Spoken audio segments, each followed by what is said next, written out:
500 లెక్కగాలమ్మా. 500 నా కాడు కూడా లేదు కదరా, ఎవరికి ఇచ్చేసిన సాయంకాలం ఇచ్చేస్తామమ్మా. సాయంకాలం. అవునా? అయ్యో నువ్వు సాయంకాలం ఇస్తా అంటే సరే ఓకే చూసుకోవాలి. సాయంకాలం ఇస్తా ఇచ్చేస్తాం. సర్లే పట్ట. ఓకే. The next day.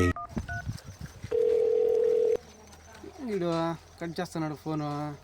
చూడు ఎత్తు ఎవరిదో. రే డబ్బులు ఇస్తాను కదరా ఈరోజు. ఏందిరా నాయన, నువ్వు ఇచ్చిన 500 కోసము 500 సార్లు ఫోన్ చేసి చంపుతున్నావు. ఇచ్చాంలే. A few moments later. ఏంది కట్ చేస్తున్నాడే? 2 సార్లు ఫోన్ చేసినాడు. ఎత్తునా, ఏమైనా ఎమర్జెన్సీ ఏమో. ఎత్తు ఒకసారి ఎత్తు. నిన్న వాడి దగ్గర డబ్బులు ఇప్పించుకున్నా, అందుకు ఫోన్ చేస్తున్నాడు. వాడి ఫ్రెండ్షిప్ అని కట్ చేసుకుంటా, కానీ నేను 500 మాత్రం ఇవ్వంట.